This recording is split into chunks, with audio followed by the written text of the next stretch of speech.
right. Okay. Welcome back, everybody, to the Tradewaiters podcast, the comic book club.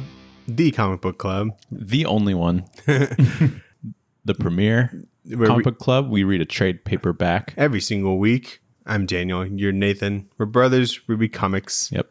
Sometimes you just need like a little Yeah. a little starter. Kind of like a lawnmower, you know? As soon as I lose my train of thought, I'm like, I got to restart. Everything just crashes and burns. Got to restart, yeah. Yeah.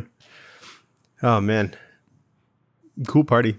Pretty legendary, honestly. Yeah. I didn't realize I was capable of throwing a rager of that magnitude. Yeah.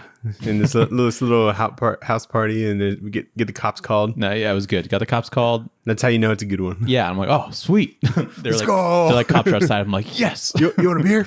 Yeah, dude, I almost did. But I walked out there and I was wearing my Mandalorian costume. And he's like, oh, sweet costume. Like just first thing. You should have walked out with your helmet on. Dude, I was like, oh, I have a helmet in there too, but I didn't want to walk out with that on.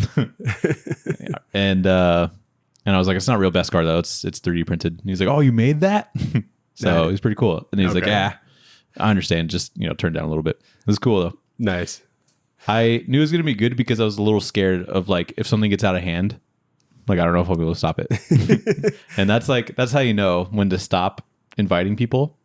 Right. Because if they all show up, this might be a little crazy. Yeah. We're like, hopefully not everyone shows up. Yeah, exactly. That's like how my wedding was. Mm-hmm. Like, we invited like way too many people. And then I'm like, who do we know is not going to go? Yeah. And then end up being even like less. That's good. So, and then it's like 50 people less than we invited. Yeah. You won an award. The costume award, yeah, for dude. funniest costume, as a Farquaad, which was pretty good. Lord Farquaad. We got a sweet picture together, which you need to send me. I don't have it. Oh yeah, I meant to post that yesterday, but then yesterday ended. Yeah. So yeah, dude, I was like, I didn't think like, yeah, it's like funny, but I didn't know it'd be like that funny compared to other people. I thought like Ben would win everything. Honestly, I don't think enough people knew because he was Rex Kwon Do from Napoleon Dynamite. Right. He told me that, like what he was going to be, and I was like, okay, that sounds familiar. So I didn't know. I haven't seen the movie in a while though. As soon as I saw him, I started like quoting like Rex Kwon Do. Yeah. I'm like, grab my arm. Yeah. Other arm. Other arm. No, my other arm or something like that. There's so many creative ones I saw just like this year. I feel like the creativity of it has gone up, but like just the amount of people that are like dressing up or like at least going trick-or-treating has gone down. I'm okay with that. Which is fine. But I like the Talk to Me one. Have you seen that one? Yeah. Where someone like painted their hand and they had like the whole thing. Very cool, yeah. My favorite one I think was Tucker Carlson and the Green M&M. That's a good one. I saw someone dressed up as Eminem and then their girlfriend dressed up as an M&M. An M&M? An M&M. Ooh, that's pretty cool. I was like, that's funny. Yeah. Some good stuff. But we got different time codes. In our description, you can go to our book, which is Captain Marvel, or you can jump to the back matter or the pull list, but we start with the news.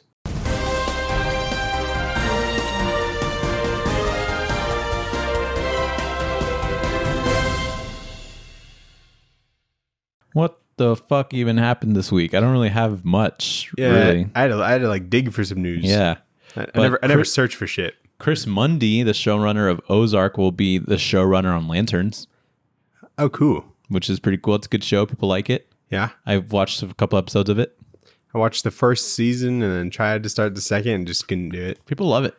Yeah, Mom loves it. They're like, it's Breaking Bad. And I'm like, how dare you? I'm like, whoa. Yeah, chill out. So that's cool. At least there's going to be some sort of cohesion there. Yeah, and someone that we trust. Yeah. And they actually have like showrunners hired, Yeah. That's Unlike Marvel, apparently. Yeah. So there's a show on Netflix called Bodies. It's like a British crime drama. okay. And it's an adaptation of like a DC Black Label comic. Which one?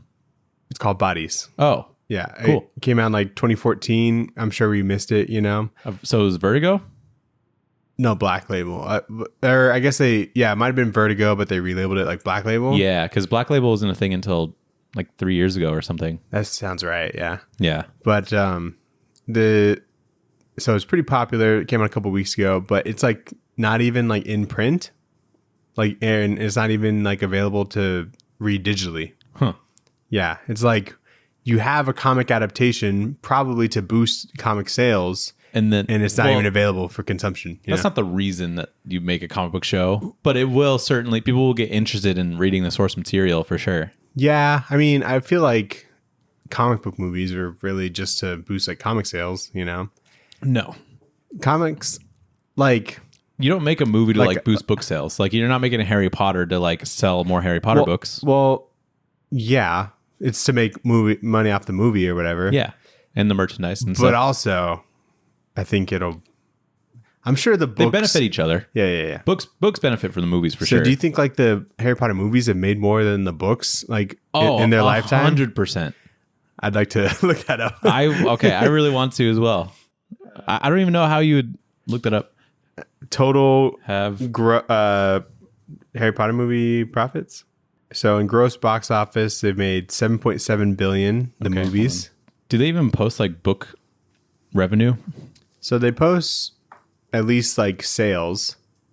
You know. Yeah. Wait. So how much did you say? 7.7 billion. Okay.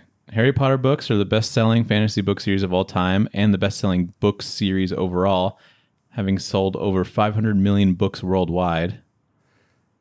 So how much is a book? I don't know. So it would have to be like at least $14 each. Maybe it's tied then. It might be tied. But that's Harry Potter might be an exception. Wait, have we counted Fantastic Beasts? Those are in books. Or maybe they were. But they're Harry Potter. Does that count? Probably not. Harry Potter's not in those. I think I'm stretching a bit. Anyway.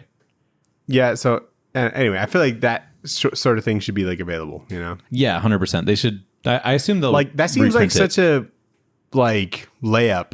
No, they'll reprint for it. editors and like publication to just be like, oh, this is a thing that we could sell and we'll it make will sell. this more aware. Let's make sure it's available, you know? Yeah. Well, they did that with like Why the Last Man. They'll like print it with like the little thing on this in like the corner. New poster too sometimes. Yeah, exactly. Or it'll like have like the movie just been live adapted by action. Netflix. Yeah, or whatever. it'll have like a little button on the corner. It says like, oh, this is made into a Netflix show now. Like you should check it out. So they'll probably do something like that. Yeah. What else you got? Nathan, Joe Hill is leaving his Hill House imprint from DC on DC. His own imprint? His own imprint to focus on novels. Wow. What a loser. How do you make a whole imprint and be like, nah, never mind? Like, fuck this. That's such a weird flex. I never really liked any of them. Neither did I. I tried two. And I was like, this is not for me, clearly. But it's like still around, you know? So like, is Hill House going to continue? I think so. Weird. But I guess he'll like be less involved. I don't know. I haven't seen like a new Hill House thing in a minute. So I'm not sure like how much they need him really. But yeah. So Marvel Unlimited, I guess they have Infinity Comics. So is that like the... That's the Infinite Scroller. Infinite Scrollers. They have a book coming to print in January from that. It's called Marvel Meow.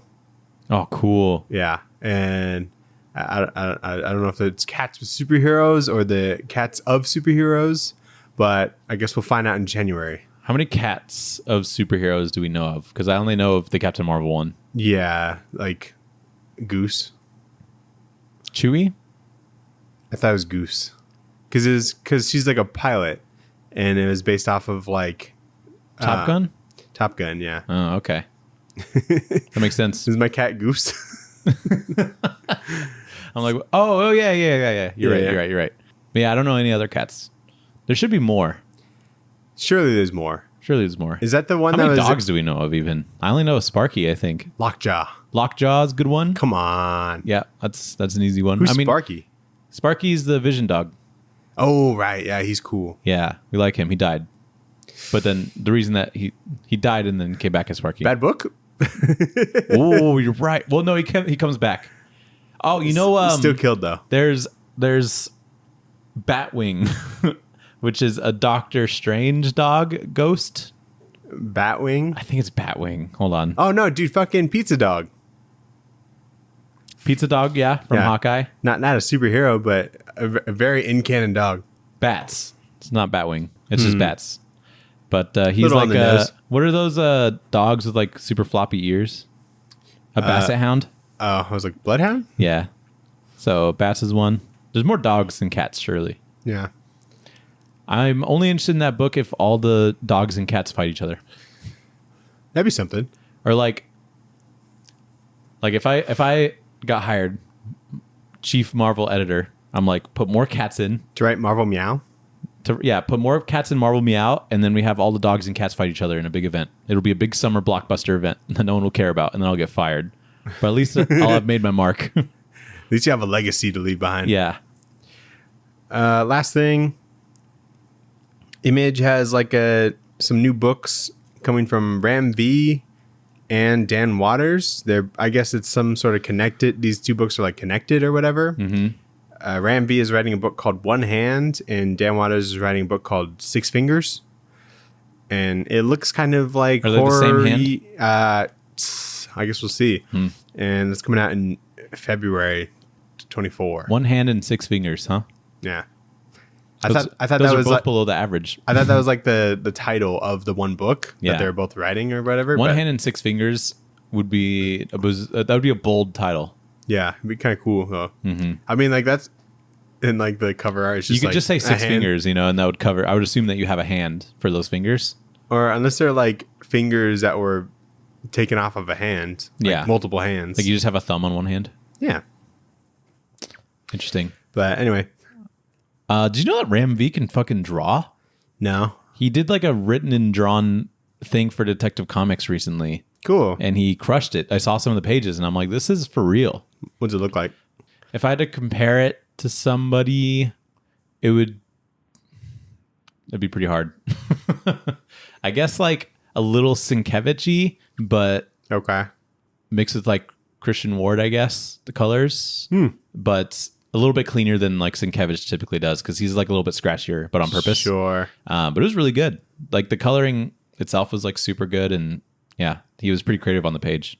Sounds pretty cool. Yeah. So that's on whatever Detective Comics that was on. Yeah.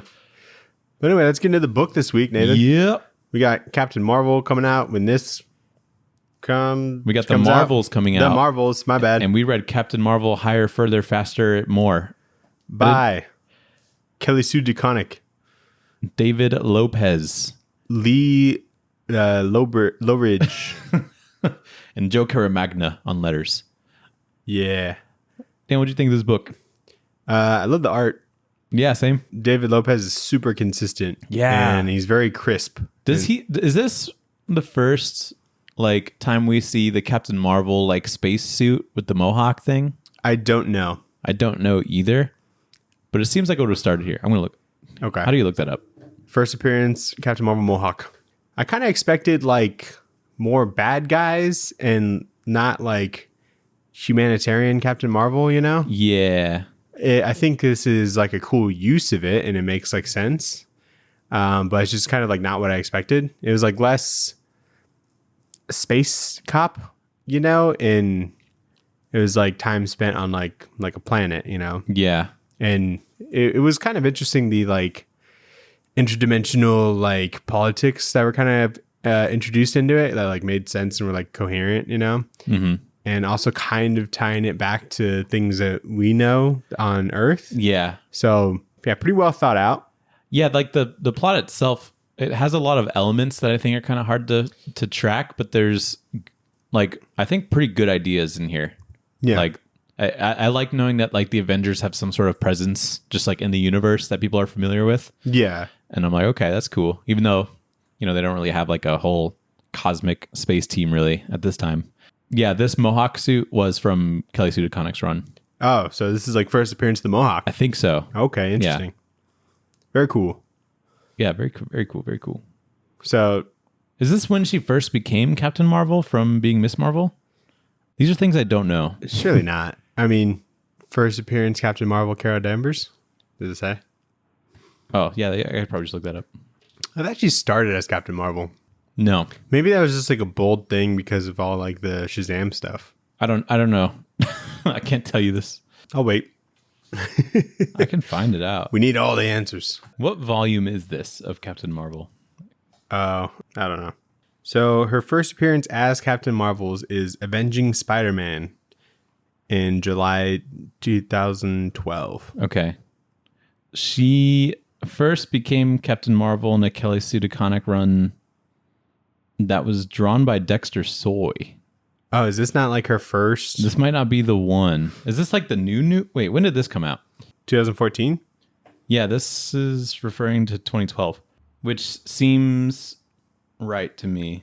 Yeah, Carol Danvers has a new name and a new mission, and all the power she needs to make her life a living hell. Guest starring Captain America. So that was this first issue of Earth's Mightiest Hero, Captain Marvel, #1. Oh, shit. So, yeah, this is not the first run. We just kind of picked one. Should we cancel the episode? I don't know. Yeah, I guess we're, that's it. Fuck, I feel... This is like a follow-up thing. Maybe that's why I'm so embarrassed. I'm never letting you figure it out ever again. Dude, this is the first thing that pops up. This is pretty confusing. I mean, I think if you just search Captain Marvel... You see this cover? Yeah, it was that one. That's like the first one that she was on, I guess. So that came out in 2013 or 2012. So hold on, let me look at so this has 4.5 stars, 243 ratings. And then we read...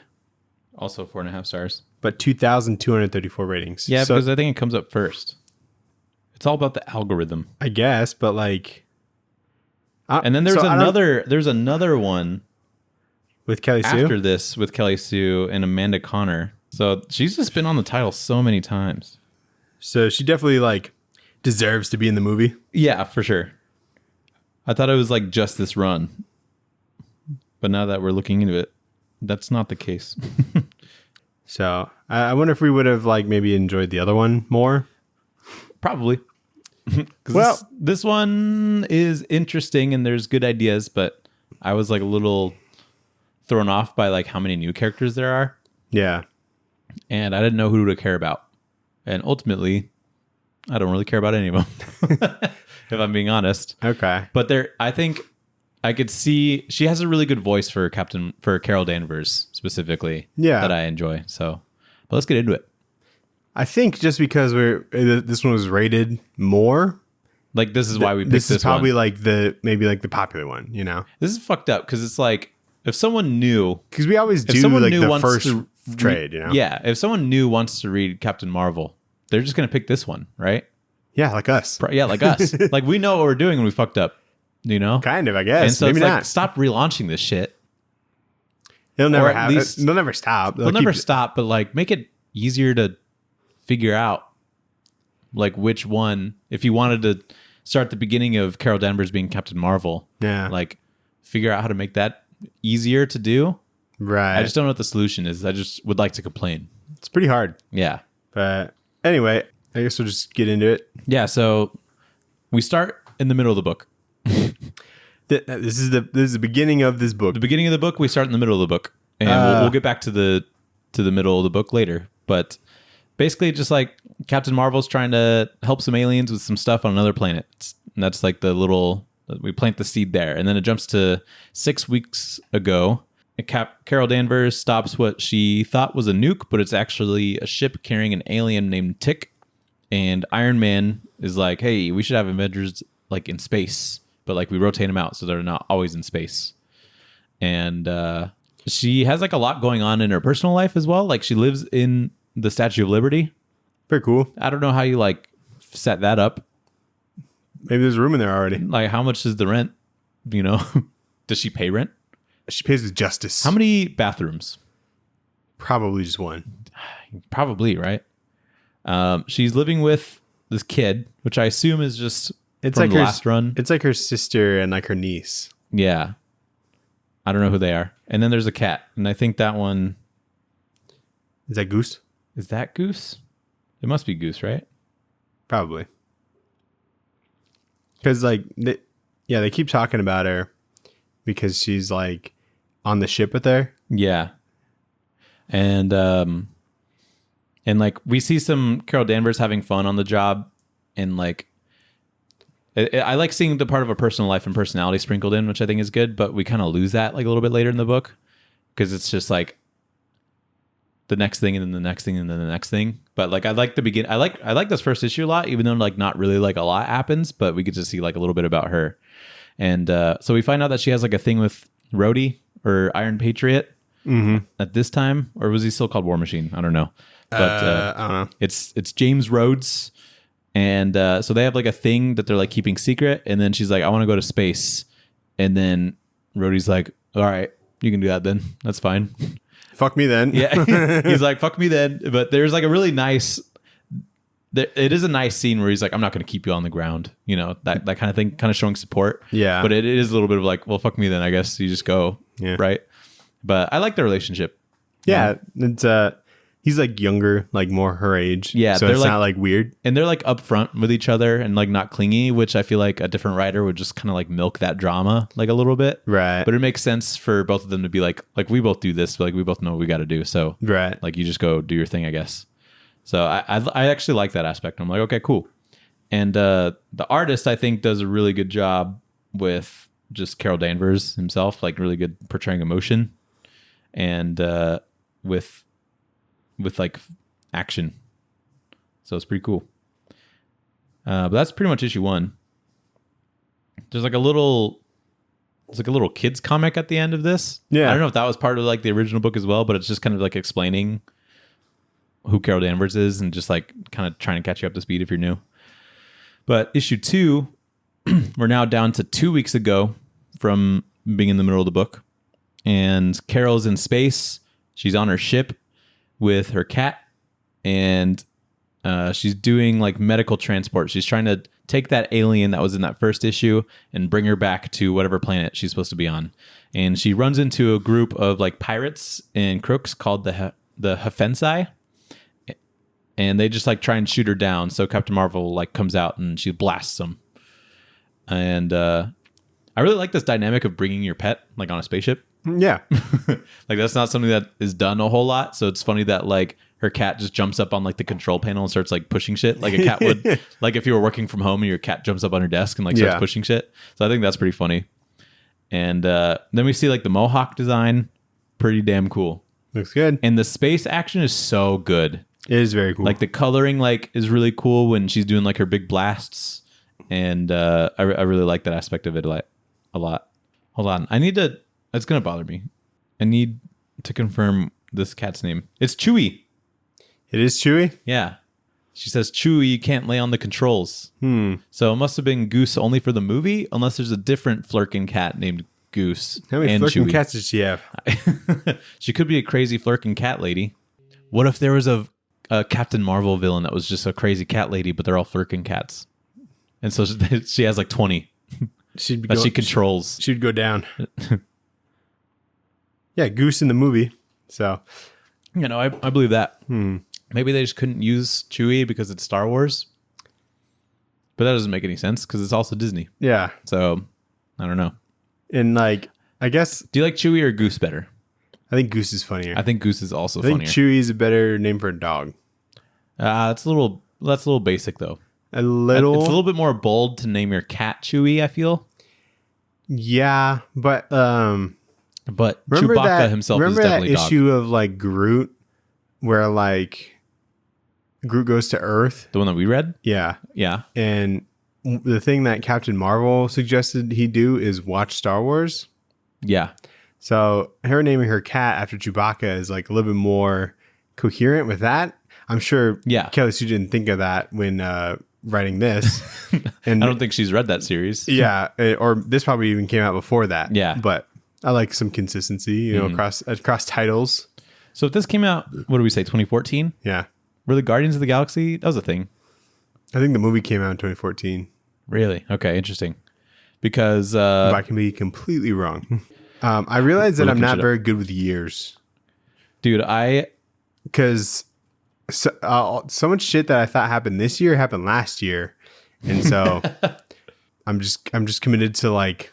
It was 2014. It was? Wow. Yeah, okay. Look at you. You're just contradicting yourself right now. Never mind. I take it back. I'm kick-ass at years. Dude, I've seen like this... Quiz me on something else. I've seen this like little game show thing on TikTok, and it's like Guess the Year, and they give you a movie, an album, and a video game that came out. Fuck you have to guess that. the year. No way. It's so fun. I'm like, 2002. and then it'll be like 2006. And I'm like, fuck. I saw this one that's like really tests like my IMDb knowledge. And it's like a panel, or it's like, 4 or 9 squares, and it'll be like an actor and matching with like the director, and then like the year, and then like the Rotten Tomatoes rankings. Oh wow. And also like if that would ever help me. And also like the genre. Well, I'm like, I know if I'd seen it, I'd be like, oh, that sucks. So it probably had like a low rating or whatever, Gotcha. And it's really fucking hard. Yeah. Especially because I haven't seen like every movie, but why not? I've been a little busy. That's fair. I get that. So yeah, the Guardians of the Galaxy show up with the movie squad. Exactly. Pretty Bad much. Star-Lord suit. I agree. I'm glad you said it. He looks like he's trying to be like Electro. Or like Static Shock colors. Ooh, yeah. A bit of appropriation going on. But no, it's like it's Drax, Gamora, Star-Lord, Rocket, and Groot. So it's like... Thank you. I forgot the lineup. Yeah. Well, like sometimes there's like other guys. I like when it's like a scary Groot. Like he looks like... Scary Groot's so much better. He's like terrifying, Because when he's all like cute and shit, it's like, how is he going to help? You know? Exactly. But this guy looks like he'd murder like an army. He looks like he'd stab you 100 times without even thinking twice. But then like the Drax the Destroyer looks like the one from like the cartoon. Yeah, and so I'm like, come on, where it's just like little spirals on his shoulder. Yeah, like the tattoos of Drax, they're never consistent, which is weird to me. Yeah, I mean, I get it because like, tattoos are hard, sure, annoying. Yeah. But like, I'd do more than that. 2 spirals on your shoulder. That's crazy. Also, like Gamora changes quite a lot, but I think that's because of the movie. Gamora's cool. But she normally has like the yellow circles like around the eyes, which I do like. Yeah, that's important. They all kind of change quite a bit, I feel, because Star-Lord shit changes all the time. Yeah, it's just his drip normally. Yeah. I guess Rocket's the only one that really stays the same. But yeah, so Guardians of the Galaxy show up, and Carol explains that she's transporting a Nolinian alien back to her people who are refugees now on another planet other than their home planet because their home planet was blown up by a group called the Builders. And Tick, the Nolinian, gets out of like her little pod thing and says that she was trying to find the Avengers for help again, but she sees Star-Lord as like an enemy because I guess he's affiliated with the people that blew up her planet or something. So Tick, the alien, takes Captain Marvel's ship and runs off with it, and Carol chases after her. So I never liked the kind of space trope where you can look at like one humanoid alien and another humanoid alien and like you just kind of know what species they are. Yeah. Well, like, I think because he is like half human, but he definitely looks like 100% human. Yes. So that's just like a little bit of an odd plot point for me. Well, apparently Star-Lord's father is someone that's pretty fucked up. I think it's this Jason dude or something in here. I don't think so. He made it seem like his dad died or something. Yeah.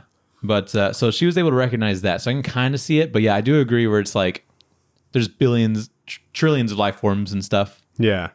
So it's like if you see someone, you're like, oh my God, I know who you are. That's like super weird. Yeah. At least with like... If you were like affiliated with like a whole species that like blew up your planet. Like if Star-Lord looked like a different, like a xenomorph and the xenomorphs like blew up their planet, then I can understand like, oh, you're probably affiliated with those other xenomorphs. Yeah. And then like I'm trying to think of like another example of that, but like Star Wars, they like recognize people based off of, like what they're wearing.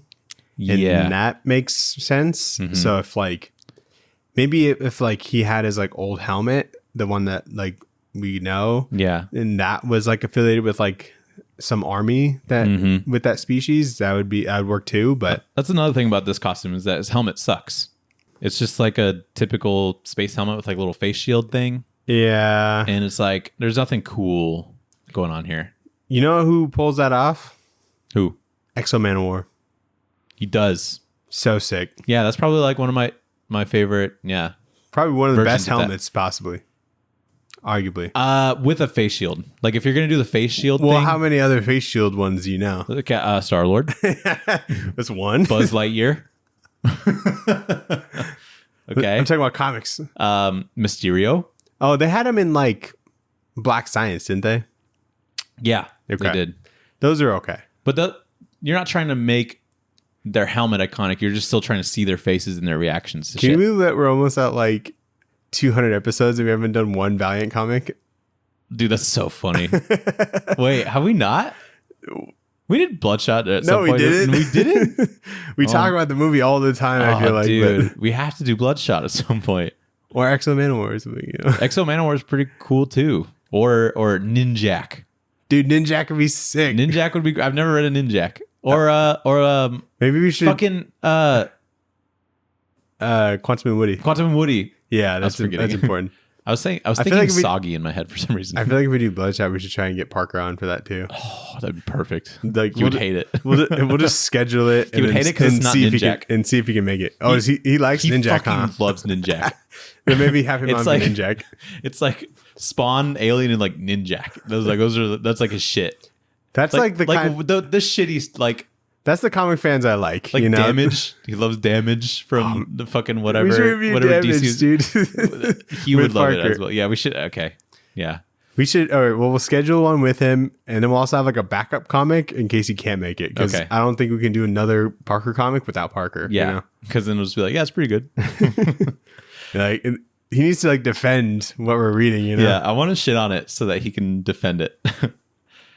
Also, so Tick in this book is a Nolinian. I think it's a reference to like Kevin Nolan or something, like some sort of creator. So that's kind of fun. Pretty fun. Anyway, that's issue 2. So Tick is in Captain Marvel's spaceship that she took somehow. These are some great covers. They are pretty solid covers. Like, issue 3 is great. Yeah, like they keep the premise like simple, but like visually, like the graphic design of it's really cool. Yeah, they don't try and lean on like Captain Marvel punching something. Right. So yeah, issue 3, Captain Marvel fights her way back onto her ship, and then Tick kind of gets an understanding that Captain Marvel wants to help, and so they go to Torfa, where Tick's people have like been moved, and Captain Marvel meets the leader, Leonides. I think that's her name. Leonides. Leonides is probably good. Leonides, yeah. It's probably Leonides or something like that. Leonides, trying to do like some. It sounds like 300 some Odyssey shit. Yeah. Yeah, some Greek stuff. Okay, let's back up real quick. Yeah. Did you know like Groot had like lights? Yeah, he's like kind of glowy, isn't he? He's got like random like pimples or whatever. That yeah, no, they look gross. Yeah, they're like headlights. Dude, he does look like a bunch of headlights. Yeah, I don't know what that is. Maybe like his eyes aren't actually eyes, you know, and like they're just sensors. They're just kind of put there to have like normal facial features, but really he's just big wood creature. He's a big wood creature. How does he see? You know how like isn't there a species that like sees with their nose or something? It's like Daredevil. It's like no. Touche. But no, like it's like caterpillars or something. Like yeah, I mean, like butterflies taste like their feet and shit. So like there could be a different way of like seeing, or like echolocation, like bats. Is that what you're thinking about? Like that. Maybe they can just feel other life forms. Feel the how close they are. Yep, that's fair. Rocket looks like a cat in this panel. Oh my god, he does. He's also got weird eyes. He doesn't normally though. I think it's just wait. Does he? Does he have pupils? He doesn't. In this one, he doesn't ever. No, dude. He had to. He's got like red eyes in that Guardians like run that we read. I know he did, but I guess that's just like an artistic choice too. Yeah, it's like Batman. Sure. A little different because it's a cowl, but yeah.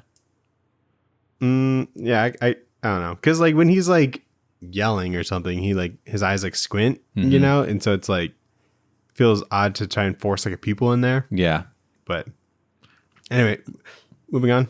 So Captain Marvel meets like the Torfa leader Leonidas and offers Captain Marvel like offers help, and then Leonidas like dunks on her for like not actually bringing any help. And I really like that. She's like, how the fuck are you helping? Like, did you bring doctors? Did you bring food? Did you bring medicine? And she's like, no, but I'm an Avenger. I can lift stuff. Yeah, yeah, exactly. Like, I don't know what she was expecting, because she said that she was there to just bring this alien back, which she did. And then she hangs around. She's like, I'm here to help. But like, you got nothing. So Leonidas then explains that she has to now make the decision to either try and pack up her entire civilization again and move to a new planet again, but leave the sick behind because their planet is currently like poisoning them. or they just try and risk staying there and hope that they find a cure before they're all like getting wiped out. Yeah. And I think it's cool that like Captain Marvel's in a situation where she's kind of got wrapped up in like a space conflict that she doesn't really know how to contribute to. Yeah, like she's like, this is a fucked up situation. Like her whole life has been like helping people. Yeah, you know, like going where she needs to be. Mm-hmm. And now that she finds people that she can't help. Yeah, like she can't space blast. You know, this problem. I mean, she could. She could just wipe them all out and just get it over with. Yeah. I don't think she ever thought about that though. Yeah. But yeah, like Captain Marvel's super powerful. She can like stop whatever big bad villain or whatever. But complex situations like this, it's kind of cool to see how she reacts. Mm-hmm. So I like the situation that like she's in. I think that's a pretty creative way to like show how she deals with like this conflict. Yeah. But so that's issue 3. Do you have anything else for that one? Go to page 54. So the helmet and mohawk thing that just like appears, like it's like, oh yeah. But then like in this bottom panel, it looks like she has like cat ears or something. Yeah, when it like retracts, it like does something weird. Yeah, something like are those her ears? But no, it's like her helmet, like it's like retracting back into like her suit or something. Something like that. Yeah, I wish. It doesn't seem like her suit is like got any like nanotech kind of stuff to it. No, it just seems like leather. So it's just weird that it comes in out of nowhere and then like also styles her hair into like a mohawk. Yeah. So I wish she could just like put something on, you know, it doesn't take that long. And like, so like it basically just kind of pushes her hair into this like into the mohawk, you know, and then I think because she's in space, it stands up. Yeah. You know, but like, how do you like make a helmet that like airlocks with your hair in it, you know? I don't think it does. So how's the hair stick out? But and how's she not die? Can she breathe in space? Yeah, I think so. I don't think she needs this. Oh yeah, no, it's valid. Yeah. So I don't think she worries about that too much. All right, I'll cut that out. She does it for no, don't cut it out. I'm gonna bring it up later. I'm gonna look stupid. I'm gonna bring it up later, and you're gonna look dumb. All right, issue 4. Okay, all right. Yeah, issue 4. Oh, dude, this Lionel Francis U variant is sick. Yeah, dude, he crushes, destroys it. Dude, like she's like powering up her hands or whatever, and like just the design that he decided to go with her hands being charged. Yeah, and so sick. Sunny Go on colors, killing it too. Oh my gosh, yeah. Like with the realistic space. Oh yeah, for sure. I always appreciate that. I guess there's realistic space in this book too, but it's different. Something about it. Yeah, something about it. So Leonidas holds like a committee meeting thing where the people debate on whether they should go and leave the sick behind or stay and probably die.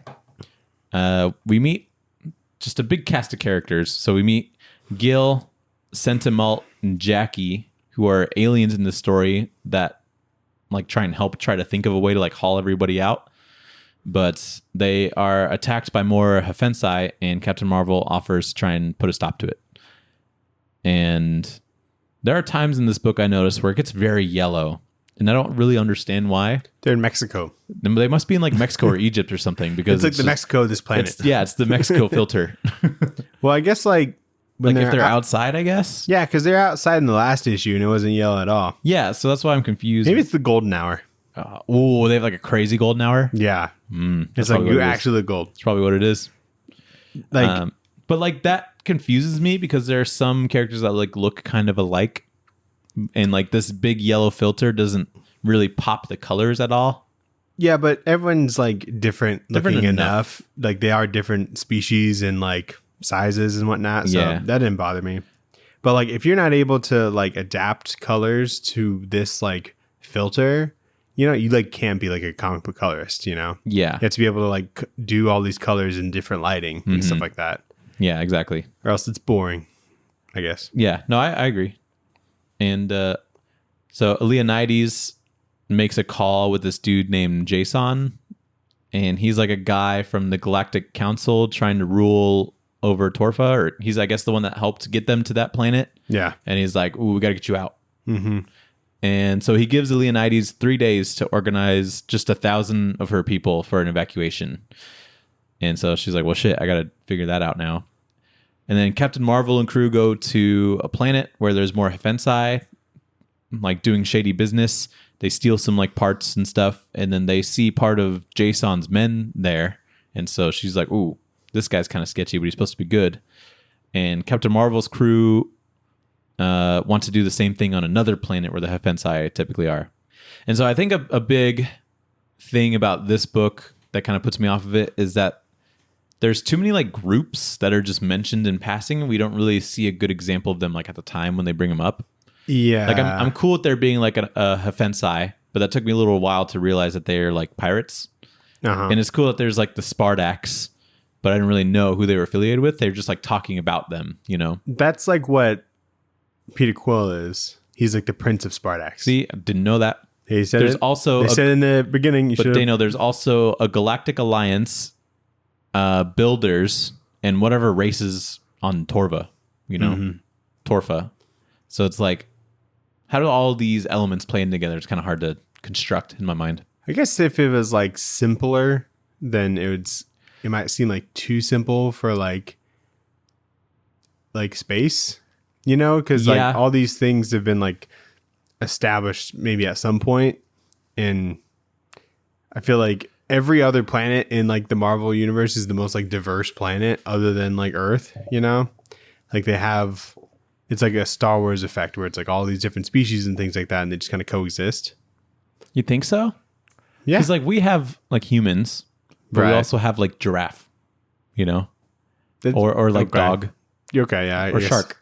Or shark. And then if we go to like Tatooine or whatever, there's like human and then like Jawa and Sarlacc. Like the Greedo guy. Okay, that's a bad example. But if we go to like any other planet, like Kashyyyk, you just got Wookiees. Well, yeah. I mean, if you narrow it down, but we haven't like seen that much of Kashyyyk, like, I guess. But then you go to like fucking. Name another planet challenge. I was gonna say Naboo, but that's not a good example. I don't even know which one that is, so you could have used it. That's like the swampy planet. Is that Naboo? What's the one where like the Jedi Council is? That's Coruscant. Coruscant. Yeah, tons of people on Coruscant. People. That's like New York. Well, yeah, it's like the New York of planets, though. Yeah. So it's like you're gonna find a lot of. That's what I'm saying. Yeah. A lot of planets are like that, though. You're gonna find. But you can go. What's Daxter? What's his name? The fucking. Oh my god. Like Jack and Daxter? No. Dex. Fuck. Hold on. It's like Obi-Wan's friend, and he's like, "Hey, what's up?" And he like owns a bar or like a diner or whatever. Huh? What Obi-Wan friend? Hold on. You'll know. It's in the prequels. Dexter Jetster. That's what it is. You don't know that motherfucker? Is he the one with like the lips? He's got some lips on him. That's for sure. He's got like 4 arms. Hold on. He like walks up to you and he's like, "What the fuck is up, Obi-Wan?" Oh, that guy. Yeah. Owns a sick like fucking Waffle House in Coruscant. Anyway, what were you gonna say? I forget too. I had to remember his name. Worth it though. Yeah. Anyway. So I guess the planet they used to be on was just like those people. Yes. You know, but then that was destroyed, so they had to go to like. They were refuge on the Torfa. Right. But it turns out Torfa is poisonous and there's people dying and they're like, we got to move again. Yeah. And then they go to annoying. Like, they're one of these like civilization like planets. Mm-hmm. Ursur 4, where they have like. No, that's where the Hephensi are doing shady business. Never mind. All right. Let's keep going. Let's keep moving. There's a lot of planets too. And it's like cosmic books are so fun. They're so fun. They can be so good, but you got to be very careful. That's the only thing I'm like. You can drop some names, but like, don't make me remember it. Yeah, like need to remember it to understand. Yeah, or like if you're gonna drop a planet name, don't be on there for like 5 total panels. You know, I think you can do that, but like maybe have like the majority of the story is on like Torfa. Yeah, you know, and that's fine because I know that that's where like the people are. I feel like if you're on it for more than 5 panels, then you feel more obligated to remember it. Yeah, exactly. So that's when you give it a name. But you just said don't remember it. I don't want to remember or Ursa 2. Well, I guess this one's kind of smart because there's Ursa 2 and Ursa 4. Yeah. So like those are the two planets that the pirates are doing shady business on. Mm-hmm. And so it's like that's not super hard to remember because it's just numbered. I don't even know what point I'm trying to make anymore. Yeah, I know. I just contradicted myself. Never mind. You know what you're doing, Kelly Sue. Don't listen to me. Issue 5, Daniel. I accidentally so I was like scrolling to see like when the back matter started. And then to see what their goal is. Yeah, and I scrolled back and started reading like issue 6 instead of 5. And it still honestly made sense. You know, I believe that. So you didn't read issue 5 at all? No, I went back. Okay. And then reread 6. But like now that 5 was included, I'm like, oh, this is like one of the more important ones. Yeah, it is. Yeah, there's some cool stuff that happens out of nowhere. Yeah. But so there's a big fight on Ursa 4. Captain Marvel discovers that the resource the Hefensai are stealing from Torfa can't be destroyed even with like a big Captain Marvel blast. And we find out it's vibranium. Yes, sir. That they are interrupting the transport for, which the Hefensai were supposed to deliver to Spardax or like Jason's people. So Jason's like, fuck it, I'm going to just attack everyone on Torfa. Mm-hmm. And I really like this idea of vibranium like occurring naturally in space somewhere. Yeah. I think it's cool. Pretty cool. Because a lot of elements, most elements, I guess, or a lot of them are like in space and stuff. And only so many are like on Earth. And some are even like man-made. Well, didn't like vibranium come in like a big meteor or something? Isn't that what happened in Black Panther? Yeah, that had to come from somewhere. Yeah, but isn't that how they explained it in the movie? Maybe. It was like it came from like a big meteor and it just landed in Wakanda. Sounds right. What ended up becoming... Yeah, anyway. So I guess it normally appears in space and just isn't on Earth. Yeah. So anyway, the crew goes back to Torfa to tell Leonidas that vibranium is a naturally occurring resource on Torfa, which is like super sick for them. But when they mine it incorrectly, it causes that poison that is creating the sickness for her people. And so Leonidas decides, well, shit, we got to fight back with Captain Marvel. But before they can really even do anything, the Spardax people are there. And so Leonidas surrenders. She sends Captain Marvel away, but Captain Marvel's like, nah, I don't like this. So she goes back to Torfa, but stays in space to fight off the Spardax fleet.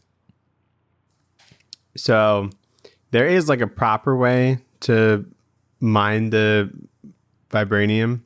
But because like Jason didn't want like them knowing that this like valuable resource is there, he had to like speed up the process and doing this like non-humane way of like mining it. Yeah, which causes all of these fumes or something. It causes fumes and like it goes into like the water supply and shit, I guess. So. Which is cool because like I feel like I'm learning. Like I didn't know that was a byproduct of mining vibranium. Yeah, you could like fuck it up. Yeah, and like it's cool because it also has like value other places in the universe, you know? Yeah, like they're trying to use it to create like ships. That'd be crazy. Which would, I guess, help. Yeah. Yeah. Sure would. Well, like, yeah, it would help protect, you know, it just strengthen their hull and stuff. So pretty cool. I like that idea. I always thought it was so weird that cars weren't made out of metal. I'm like, why wouldn't they Explain. Show your work. So you know how like cars are made out of like plastic, basically, like the outside? No, the outside's made out of like aluminum. No, like you know how you hit another car and there's like a dent in that? Yeah, like crumples and shit? Yeah, it's like plastic. I guess. And I always thought, I'm like, oh, I feel like cars would survive and be less damaged if they were just made out of metal. But you don't want that. Right. Because you want them to crumple and take the force of the crash. Correct. Yes. See, before I knew that. Oh, yeah. You're like, I was like, I got a great idea, guys. Yeah. All our cars would survive. I got some steel right here. Let me show you how this shit works. It's pretty strong. Yeah. And so I didn't know science that well. Well, there's like these two guys that are part of this book and they live in like exoskeleton suits and I have no idea what they contribute. I think they're the miners, aren't they? Are they the miners? That makes sense. Or something. I thought it was weird. Like Eliandes was like pretty determined to, you know, help her people and all this shit. And then like she just hears like a little bit from Jason, like a message that this one girl like gives her, and just like surrenders. I'm like, after all of this, you're just gonna surrender? She's like, ooh, yeah, you're right. That's it. Yeah. Well, like they didn't have any time to like prepare. Yeah. To like stop them. You like know? They don't have like a fleet of their own or anything. No, they don't.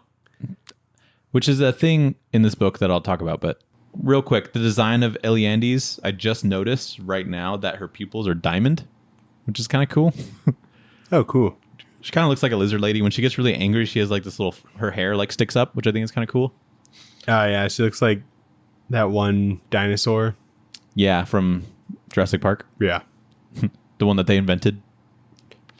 Is that not a real dinosaur? No, I don't know. That was a joke. It's probably a real dinosaur, but also there's like too many people in this briefing room, like telling Eliandes like what's going on. There's like 100 people in here, it feels like. Yeah, it's like these are all people that have spoken during this comic. But I don't know any of their names. I'm like, do they all need to be in here to help? It could have been like 2 of them that knows what's going on. But yeah. Anyway, issue 6. So Captain Marvel just kind of goes headfirst into the fleet that are trying to get onto Torfa. So she's kind of doing all the work in space. Eliandes wants to talk to Jason specifically since she was given 3 days to evacuate, which hasn't happened yet. But the Spartak soldiers have already started like trying to harm the Torfa people. And yeah, when did I say Eliandes? Elianides. I can't even remember her name. Elianides tries. Either one works. When she tries talking to like that random lieutenant chick about talking to Jason, she responds with a line that I think goes kind of hard. She says, "When I want to talk to my God, I pray." And I'm like, "Damn, that she's really putting Jason on like this super high pedestal." Right. Which I think is it's a cool line. But Elianides sends. You say it differently like every time. I keep forgetting. It's too complicated of a name. So she sends whatever ships they have into space, which is just 2 of them, I guess. And there's like a point that she makes that like one of the people when they were stealing like parts from the Fensai, they're like, we got some ship parts. We can fix up some ships. But I don't know when she would have had the time to like make those ships because it seems like they just got back. They tell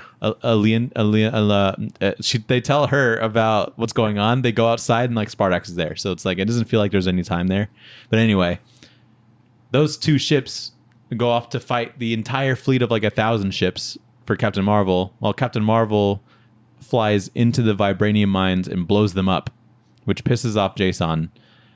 And then Captain Marvel's like, hey, I'm going to broadcast to the universe what you did, and that's going to look bad on you. And so the Spartak's fleet just leaves, and then Torfa is all good now. And then the end. My favorite panel was, so Jason's being like projected in Torfa or whatever, right? Mm-hmm. And right after all the vibranium was blown up, he's like screaming, right? And he's like, I will blow this whole damn planet. Yeah. And I'm like, you what? You're going to do what now? And not a soul in the galaxy will even know to mourn. And I was like, how hard you blowing him? How hard you blowing him? I will blow the whole damn planet. Did you catch that too? I did not think of it that way, but that's pretty funny. You just put up and then you're good. You know? Yeah, that's true.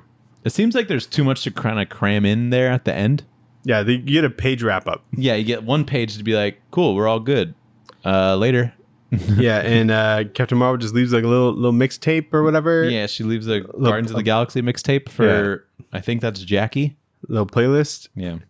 Which I appreciate. Yeah, it's cool. I think I'd rather have more story, throughout the trade than have extra like wrap up that makes sense, I guess. That it feels like natural. Yeah, that's fair. Because she leaves. She has like a little picture of like all the people she helped in the background. I don't know who printed that or when she had time to, but that's nice. Yeah, I get that like developed and stuff. Yeah, it feels like those 2 ships should not have survived fighting off like 1,000 other spaceships. Good pilot, I guess. But I guess, it's about the pilot, not the plane or whatever. It's kind of like a cop out plot wise where she's like, oh, I don't like goodbyes, and so she just leaves. Just 1 page of wrap up, Like you saved their entire existence. Yeah, like the species. You can be like, I'm gonna head out. Save them from extinction. Yeah. And she's like, I'll just leave. Yeah, you got it. Bye. Yeah. But anyway, let's get into Back Matter Matters. Back Matter Matters. So we got some covers. Got a Scotty Young one. You got to get those. Classic. A furry variant. By David Lopez. Which is great. Yeah. I think that's cool.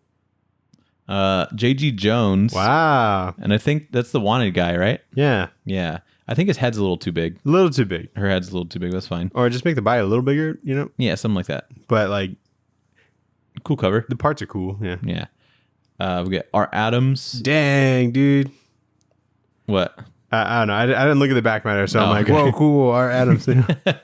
And that's it. That's all right. we got for Back Matter. Not a whole lot, but whatever. That's better than nothing. Yeah.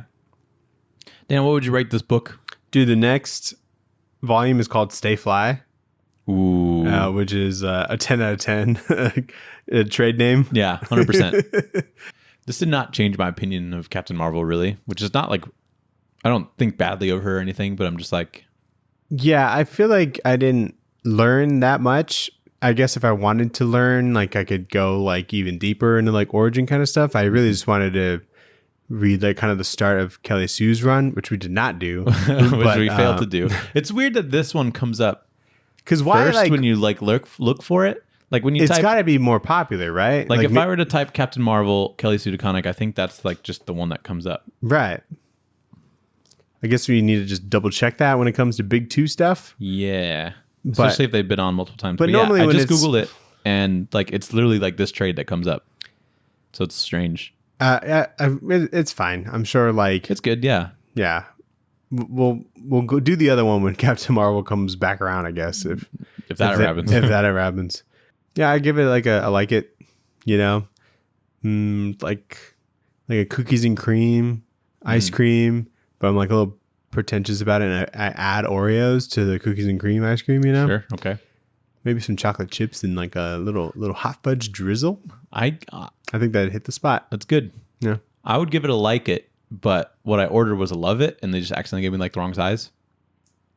So we tried- You 'cause ordered to love it, and you gotta like it. We were trying to read the beginning of the run, right? But we fucked up, and Like- then we read like in the middle, yeah. kind of like Kelly Sue DeConnick's work, and I think it would have been nicer to read the beginning, but you know, whatever. It's still pretty good. Mm-hmm. Like you order strawberry ice cream, but you got like strawberry sorbet or something, Yeah, that's probably a better. like a sherbet. Yeah, they fuck up like the kind of strawberry that it is. You're So, very vague about what you ordered, yeah. but you're like too nice because they already added the toppings to the ice cream. I will never return food. I think, unless it's like blatantly terrible, like what they've done. There's you know? a funny TikTok that it was like just some dude like preaching or something, and there's this like woman behind him. She was like, and it's like me watching my girl send my food back. You know?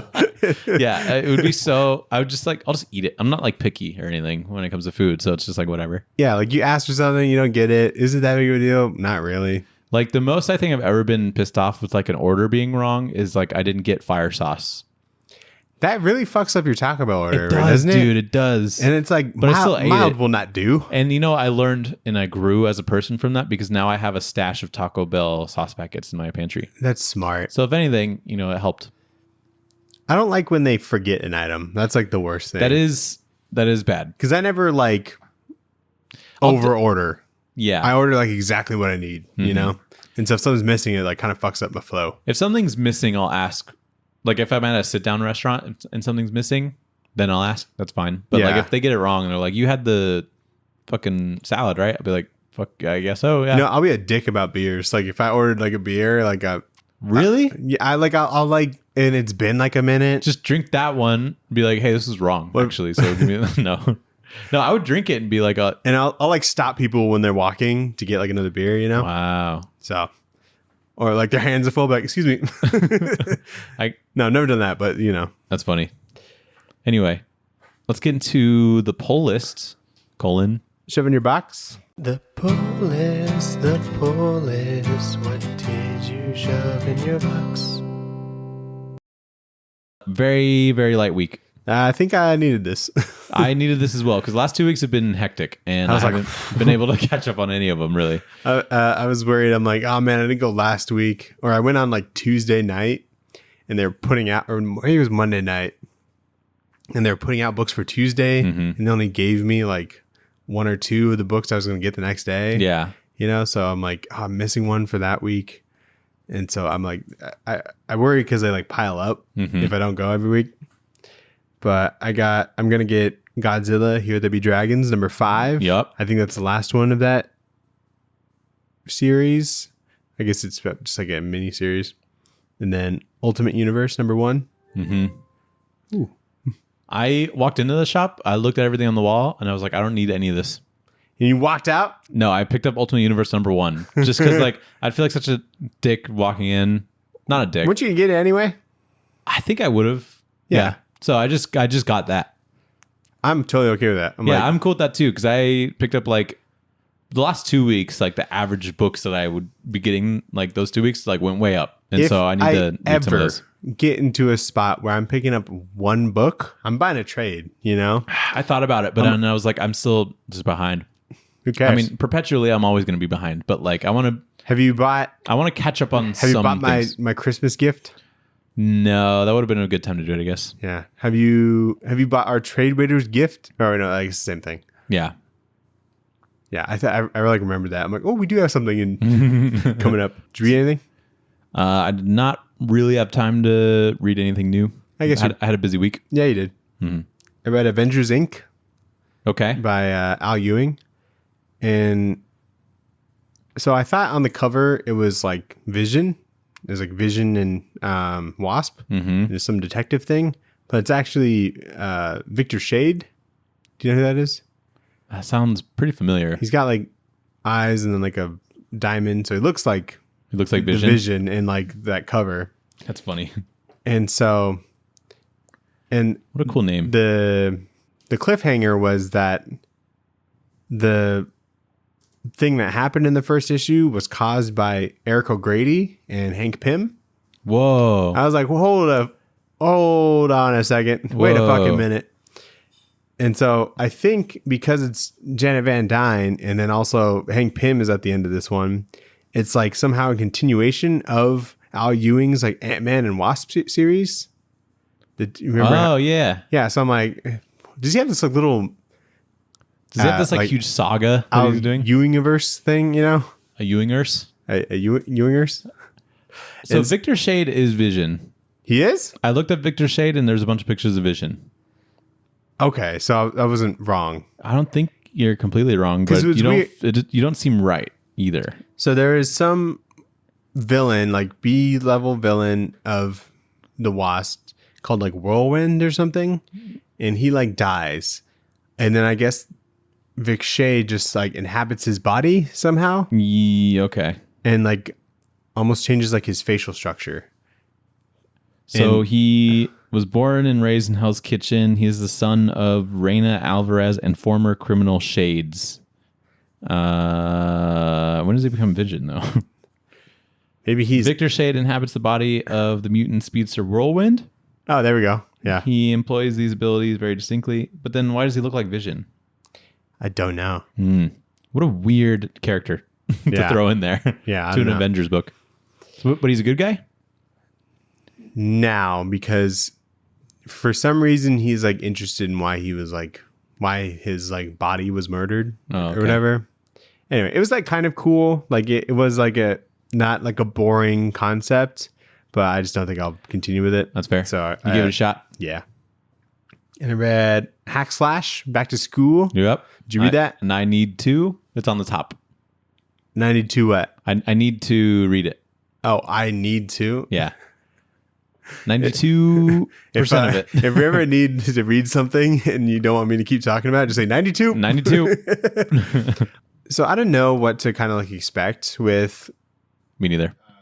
Zoe Thorogood, just going into like a property, Oh, okay. And she's doing really fucking good so far. I don't know how involved she is with like, I know she's writing it, but like, since it's like a Tim Seeley property, like, does he like weigh in on it? I would assume so, I think he's like, I need someone to like make a book. Yeah, maybe I don't know if he's outlining it, but so far probably like consults or whatever. But he's probably just like go crazy because you're crazy as an artist. Yeah. So, did you know that Tim Seeley gives out comics for Halloween instead of candy? That's sick, dude. I'm like, dude, I should do that. Dude, if I had like a shit ton of comps I don't give a shit about, or I think what I'm gonna do is like every like random one shot I buy, or if I buy like a number one that I don't really care about, I'm not gonna continue. I'm just gonna give out those number ones. That's valid. Yeah. Are you gonna bag them? I'll bag them. That's fine. Keep them safe. But he said like it was like a Tim Seeley tweet, and he's like, got revitalized with the future of print comics because of how excited kids got when I gave them comics for Halloween. And I'm like, that's so sick. dope. Yeah, I like that a lot. Yeah, because you can't poison comics. You know? You can't. You're not putting razor blades in comics that well. So yeah, and like that's got to be good for like local sales. You know, exactly. Yeah. So you could put like a business card of like Ash Ave or whatever, like in the bag and board with it, and be like, you want more of this shit? Oh yeah, sure. Yeah. So anyway, I'm sure Tim Seeley kind of like consulted with her at least, but yeah. So she was really good. Yeah, it's really awesome. It's great. Nice. Story's good too. Or? I didn't know what to expect, but I am invested story wise. Nice. The art is very good. I think like with Lonely, it was more like creative with like what she was doing with the medium, but just like normal kind of fantasy stuff she can pull off really well too. Yeah, which she just did a Harley. She was part of a Harley anthology like a couple weeks ago. The black, white, and red or whatever. Sick. But yeah, pretty good. I'm gonna keep up with that. Nice. I read a manga called Goodbye Eri. Where's she going? She dies. Ooh, maybe. I knew that was coming. Maybe. It's written by Tatsuki Fujimoto, who is the creator of Chainsaw Man. Oh, cool. And this is like the thing that he wrote in between like the first part of Chainsaw Man and then like the current part. You remember how the first part was like 100 issues or 100 chapters or whatever? I don't remember that, but then sure. There's a hiatus, and I was really excited for when Chainsaw Man come back. Oh, yeah, okay. Yeah, so this is what he did during the hiatus. This thing was like a mind fuck because like there was like an unreliable narrator, you know, which is like really cool. Like he would tell you the wrong thing? Like you would see a thing and then end up not being a real thing. And you just kind of like never really know when it's like a real thing until it's kind of like revealed. So there was like a bunch of twists in this, you know? So it's technically called like a one shot, but it was like 100 or 200 pages, you know? Just, yeah, okay. But after reading this, I was like, I think this is genius. You know? Wow. Because I was like, the G word. Yeah, I was reading it. I'm like, this is like something I wish like I could have wrote because of like how good it is. And if I tried to write something like it'd feel like copying too much, you know? And so it was just like, it was like heartbreaking and like insanely like creative, you know? Wow. And it kind of felt like if Ryan Johnson like wrote a manga. Whoa. You know what I mean? And I fucking loved it. That's cool. And because it's like manga and it was like 200 pages, you could read it in like one sitting, you know, like it's like 30 minutes maybe. That's satisfying. And so I really blew through it, and like there's like plenty of like silent pages and stuff like that. It's about this like kid who like likes making movies with like his iPhone or whatever. Okay. And I like that. So something that you might not like is like it's a lot of wide panels. Like it's like a 4-panel grid, but like it's not always that. You know what I mean? Okay. But it's pretty sick. I think we could honestly like do. Is it wide panels because it's supposed to be like an iPhone? Yeah. Shot? That's fine. Okay. I think that's fine. But like when you resort to just like rectangles going down a page, like Mark Miller does sometimes, I feel it's like do something creative, you know? Sure. So yeah, I like. This is on like the Shonen Jump app that I have, but I'm gonna like buy it physically because I want it physically. You nice. know? That's cool. So, wow, what a big review. Yeah, if we ever do an episode, I'll like buy it and you can read that. You know. Okay. So pretty sick. Recommend. Yeah. So you said it was genius. That's cool. I think it's genius. Yeah. So I think you did you read it and you're like, I hit the G spot. Yeah. Nice. I bought that the Hellboy game. Okay. Did you buy it? No. I've seen it though. You don't like it? I don't think I would be into it. Why? Repetitive. Yeah. Why, Clunky. would you watch like a playthrough or something? On Steam, they have like the first 16 minutes on just like a trailer. And I'm like, this is the same. And then I was like, I don't know if I'd be into this, but maybe it gets crazier or something. And so then I just like went on Twitch and I just looked it up. There's like 2 people playing it in total. Like this was like the day it came out. Yeah. And so I looked at someone that had spent 4 hours and 4.5 hours playing it, and it looked like the same. Like nothing really changed. Is it the same setting? Yeah. Fuck. No. It got a little bit more purple. Okay, good. All right. So you played it? Well, yeah. So I played it. I played about like 3 or 4 hours. What I think is strongest about it is definitely how it looks 100%. when you just take a picture of it, like a screenshot. I think it works when it moves. I think it works pretty good too. I think Hellboy himself and like some of the people that are moving, the frame rate that they move is just like a little bit off because it's not like a normal like 60 FPS. Sure. But the cell shading of it looks great. Like everybody looks like a Mignola, like drawn character kind of come to life. It's like a really small game. Yeah. Like size wise. And like layout of it just seems like it very downloaded repetitive. like before the time I could pee, you know? Yeah. Well, like the people that made the game, the studio that made it has only made like one other game before, I think. Interesting. And it was kind of like a similar like cell shaded game. Like I've seen it before, but I'd never played it. And so I was like, okay, this makes sense. So I think it's like a small studio, but yeah, what did you think? So I didn't like it at first because I think it just took some getting used to. Like the cutscenes aren't great. Like there's no like animation of the mouths moving. That annoyed me a little bit too because they just like freeze the characters in place and then it's very But it's like Lance Reddick like voice acting for him, which is cool. Is that the guy that passed away? Yeah. Okay, I didn't know. That's kind of cool though. So that's cool to see. So the you have to like really get used to like the fighting style because there's like big monster guys and they are much stronger than you and they're much harder to kill. And so it's like this fighting style where you have to like hit them like 1 or 2 times and then dodge. You have to dodge like a ton in order to survive. And you can like upgrade like the stuff that you have. Like he has like his gun. Punch with like his big fist, which is really helpful. And you can upgrade your gun and shit. You have the shield thing you can do. So there's ways to like do it. But if you die, like you go back to like the BPRD or whatever. And then you have to like restart like the level. Yikes. And it's very infuriating. But if you die, you can take like the currency or whatever that you had and upgrade your shit.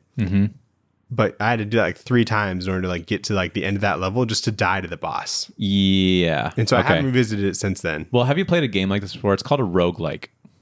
Probably not. What's a roguelike? It's just kind of that. You like lock on to like a big thing and you have to hit it a bunch of times. And you kind of have to memorize like the movements of the thing that you're fighting and like when to dodge. Yeah. I mean, the first time I fought it, like, first of all, like the designs of the guys are really cool. Yeah. And I think I was a little more distracted by that. I'm like, I just want to look at this guy. Yeah, it does look very cool to look at. Other than that. The boss kind of reminded me of like Bird King. And so I was like, cool. I thought it just looked super cool. Yeah. And there's like new elements in the boss battle. Okay. That I didn't know about. Like he hits like some pillars and you can pick up like the wreckage of the pillars and throw those at him. I didn't know that. That's cool. And also just like, also that round I had got like a shotgun instead of the pistol. And I think the pistol's a little bit better, but like, I'm not sure. Okay. Like, and so it's just like a lot of troubleshooting. I just hope that like after I kill the boss, there's like just a different map. Or something, because like if it's just that'd be kind of a bummer. Yeah, I think that's what I was scared of because one, I went to go like buy the game and it was like already on sale, and I'm like, this is weird. But it was only on sale. It was only on Steam. Yeah, it was only on sale for like a couple days, and so I'm like, are they just trying to get this like ramped up? I don't know, but yeah, the thing I was scared of the most is it just getting like repetitive, and they don't have enough to like keep it fresh. Because like the first 16 minutes. Whatever. But then when I look at somebody else's further in the game and it's a lot of like open a gate, you're in a room, kill the people in that room, go into the next room, kill the people in that room, go into the next room. A lot of that, yeah. It's a lot of that. And so it's not like not breaking any boundaries as far as like gameplay.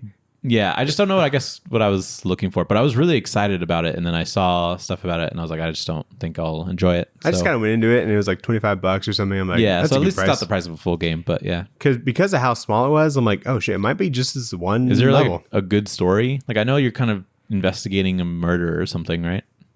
I don't think I haven't gotten to that part. I think lore wise, it's cool because like there's like demons and stuff that like help you or whatever, and there's like you're kind of learning about this place that you're in, and also just these side characters that are added to it. So like I think when you go into this without knowing anything about Hellboy, like in like the books, then you're gonna like learn a lot, you know, Sure, which is cool. And there's a lot of things that are introduced that make it seem like it's going to be a longer game. Like there's this like trophy room kind of thing. I'm like, okay, something's supposed to go in here. I don't know what it is. I don't know what I'm supposed to collect to put in here, but it makes it seem like there's a lot to the game that, so I'd get these artifacts to put in there or whatever. Yeah. So I don't know if maybe I just need to like dumb down the difficulty or something so that it's more fun. Maybe. But because like it seems like they tried to go Hellboy like universe, but then put like a little bit of Dark Souls in it, which is like fighting big monsters and you have to like memorize their moves sets and stuff. Yeah. But I don't think it didn't seem like they quite made that mark with like keeping the combat and stuff fresh. So yeah, if there was like half the combat, I'd probably like it way more. Yeah. But yeah. Anyway, I'll let you know how that goes. Cool. Did you watch anything? I watched Goosebumps. The new show? Yeah. With Justin Long? With Justin Long in it? The Scream King? Yeah, exactly. How was that? It's actually pretty good. It looks not good. It looks like cheesy. I don't think it is. It's pretty cool. It's like, I think they really nailed like horror, but like spooky horror, you know, because it's supposed to be for kids. Goosebumps is for kids. So I think they like nailed that part of it. Is that the thing that Jack Black was in? Like the movie? He was in a Goosebumps movie, yeah. Okay. But this one, it's kind of interesting because it takes like elements of the books. Like there's different, each episode's kind of like taking ideas of like a different book. Yeah. And then, but it's all in like a small town. So like those each are of the best covers. Dude, they are. Those Aren't are they? so sick. I remember thinking back to them and I would just like getting the covers, like taking it out of the library just for the cover. Yeah, and I wouldn't cover, read shit. The cover's sick, dude. Yeah. Dude, we've been comic book pilled since the beginning. Yeah. Just drawn to like a sweet cover. But no, it's kind of interesting because it's just kind of set in like a small town and like really all the Goosebumps things are happening like just like a group of kids. And they all kind of like connect, but like each kid is experiencing like a weird, different Goosebumps-esque thing. And then there's a through line of like their parents are like trying to hide something. Okay. And you know, who knows? Who knows? Actually, I know. I saw a clip from that. And it was like Justin Long, and he got like possessed by something. And he like lifts his head and smiles. Yep. And then Goosebumps by like Travis Scott starts playing. And I'm like, what? Dude, actually, some of the like genius end credits like music bangs. I'm like, whoever's in charge of like selecting just random ass songs. Like I would never make the connection of Travis Scott Goosebumps to Goosebumps by R.L. Stine. Awesome. It's incredible. Or maybe that song is about Goosebumps, the books that Travis Scott used to read as a kid. Yeah. Dude, maybe. But and so I don't know. I was a little cringe. I'm like, this is hilarious though. Yeah, that specifically was pretty funny. I remember. But Justin Long is in it like quite a bit. I thought he was just gonna be like. I thought he'd be like a main character, like he's solving the mysteries or something. Like he is a main character. But not the main character? I wouldn't say the main character, but he's like he shows up like a lot. Okay. I was like scared that he'd only be in like one episode. I wasn't really sure if it was like an anthology or what. But yeah. He's pretty prominent in it and he's really good. Cool. So it's pretty fun. But like the like horror aspects of it, I think they did really good for like kids can watch it, but it's like still really creative. And I'm like, okay, I've never seen something like that before. That's cool. Like there's a spirit that's coming around and it's like a kid that died in like a fire. And like some people see like his spirit. And when they see his spirit, like it's just a normal looking kid. But when they like lock eyes, he like yells at them, and then his whole body like slowly like bursts into flames, or it's like becomes like burned skin and stuff. And I'm like, wow, that's pretty freaky. But it's not like it's like it's still like pretty appropriate, I would say, for like kids that are like 13 or whatever. So yeah, I think they hit their mark pretty well. So it's kind of fun. I feel like when you're 13, you're probably already watching like you probably watch like movies. Bloody shit. Like you've seen some worse shit, but it's cool. And then so if you want something that's like solid, or like you just like Goosebumps, I think you'd enjoy it because there's references and stuff in there. But right. I also played a horror game called Devour. Cool. And it's just like a multiplayer like thing where it's just based off of. It's just one of those like horror games where you're just in a map and you have to do something, and there's like a monster that's kind of just like navigating the map and trying to kill you. Mm-hmm. But there's like an extra added twist where like there's different maps and stuff, but they're all based around like a demon cult, and they worship this demon named Azazel. And so he's in books that we've read. Yeah. And this one's interesting because there's things that you have to like do a certain amount of times. They say Azazel, right? Azazel, yeah. Yeah. Because he was in like, I think he was in like, Constantine or something. Oh, okay. And you're like, Azazel? I'm like, I don't think so. That's fair. Yeah, I only know it's Azazel because it's like that. Yeah, the game says it. You know, Azazel was in like Supernatural. That's the only reason why I knew it. He's like the first villain, you know? Yeah, that's cool. Is he yellow at all? So you don't see Azazel. There's people that worship Azazel and then they get possessed. And so it creates a variety for like what the main monster coming after you looks like. Like one of them turns into like a fucking spider and it's really disgusting. And each map has like its own like kind of gimmick thing that you have to do. So like there's one where you have to like kill a bunch of like goats because they like worship goats or something. And so you have to do this like ritual with goats that you find around. So you have to kill Tom Brady.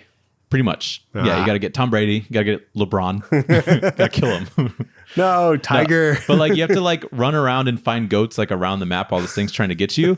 But then you also have to like find hay to like attract the goats or else they run away. So you have to like put it on the ground and wait for the goat to like come to you. And you're like looking for like fucking Azazel trying to come after you the whole time. And then you grab the goat. Just put out championship rings and then they'll come.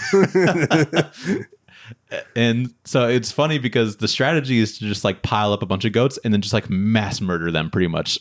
And so I just think that that's like a strat, because the more goats that you murder, like LeBron, the harder the monster gets. And so it's better to like pile up a bunch of them and then just like kill them all at once so that the complications are kind of like limited.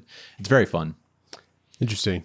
Of like games where it's just like you're just trying to avoid like a thing running around a house, I think this is like the best version of that, because that's a big genre for like indie studios making like horror games. Yeah, I feel like there's a lot of those. There is a lot, and I think it's just because it's easy. Like you just make a map and then that's like a majority of like the Twitch streams that I see. Yeah, because it's like you make a map and then you just code like an AI, which probably has some sort of open source thing.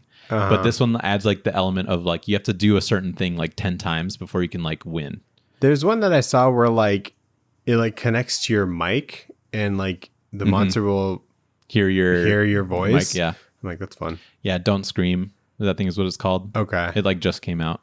Whenever like something in a game finds me, that's like a different level of like goosebumps and anxiety that I get. And it'd be something like just like the little bugs in like Fallen Order, you know, that pop up. It's just like weird because I'm like, I might die, you know, in this game. It like locks onto you and it's like coming after you. Yeah, it's like a different level that like isn't like you can get any other way, you know.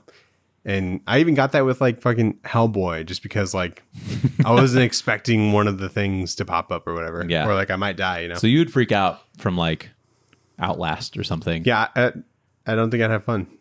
You should play it. I think Outlast is fun because What is that?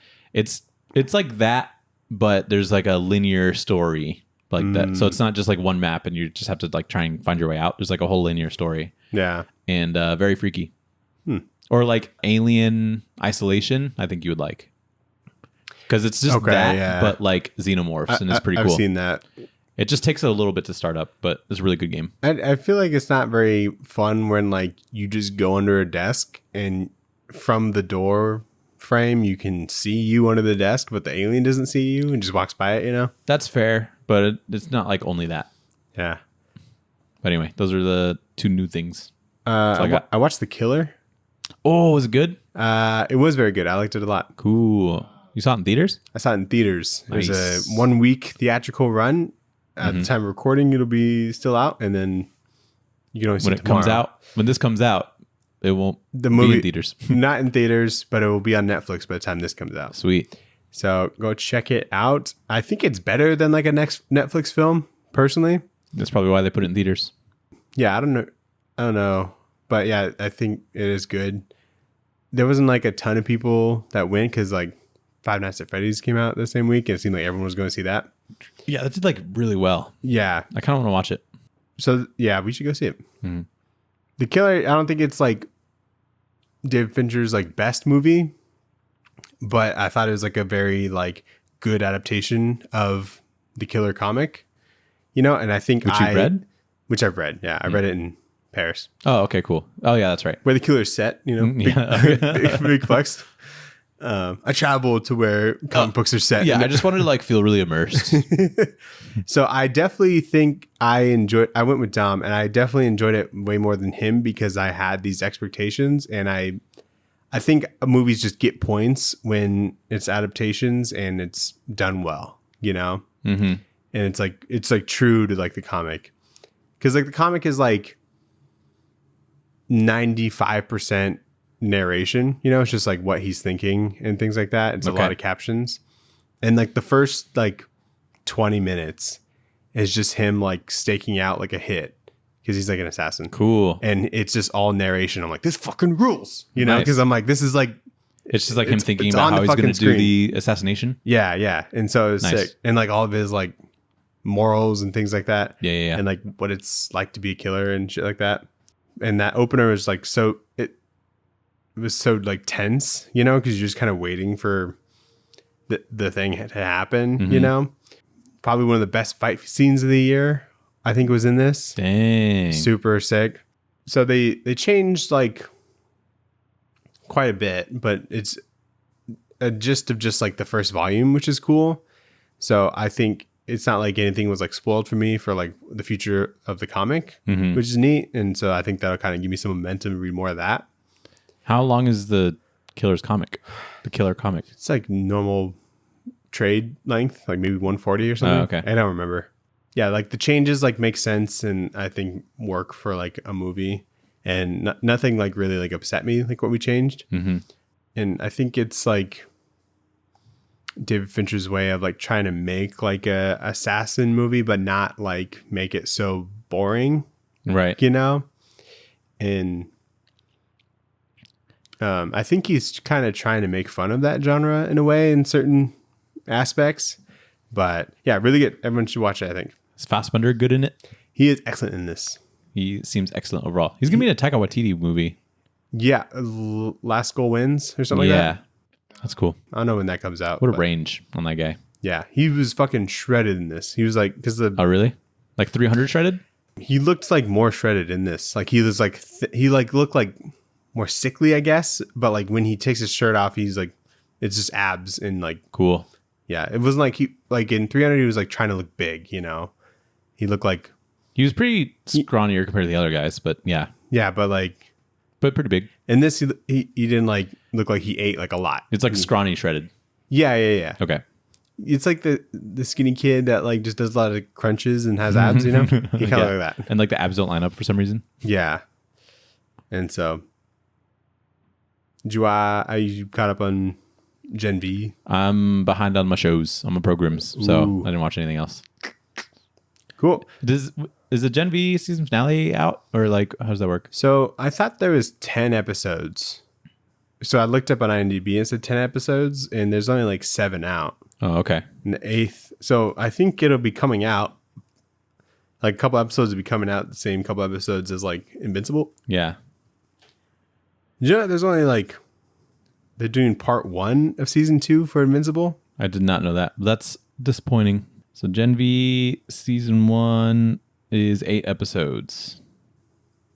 It is 8 episodes. Yeah. Okay. I don't know what I was looking at. So yeah, the first 4 episodes come out week to week, starting on the 3rd, and then the second part comes out in 2024. 2024? whatever the fuck that means. That's next year. Yeah. Jesus Christ. Wait a whole year? And we might. We might, yeah. Hopefully it's just like February or something. January best case scenario. Yeah, maybe they just like were trying to avoid crunch time or something for animators, so they were just like, you should still work on this. Like I can and wait. be mostly done. Like I don't know. Maybe they're trying to do like because it's still coming out week to week. It's not like they're doing like a Netflix thing where it's like part 1, part 2. I think the first couple episodes drop on November 3rd. It's just the first one. Is it? Oh, according to IMDb. Got it. I think Gen V could be better if it was like 6 episodes, honestly. Because like it's been pretty like tight. Like it's been like tight, but like I feel like these last 2 episodes, I feel like this can be condensed. Yeah, you know? That's fair. Like 8 is normally like a sweet spot for me, but just lately I'm like, is this still going? You know, yeah, 6 can like really work. I'm like, where's this going? So that's fair. Anyway, what are we gonna read next week? What are we reading next week, Nathan? What are we? I don't know. We're reading Scott Pilgrim. Oh, that's right. Yeah, that's cool. Yeah. So we're gonna read the color edition. Good. It originally came out in black and white, but now there's the color true? edition. Wow. Yeah. I guess it was like is that considered a manga? The first one? No. Okay. It reads. I guess it's an American comic. So, all right, cool. Yeah, Scott Pilgrim. Yeah, is it just called Scott Pilgrim, or is it Versus the World?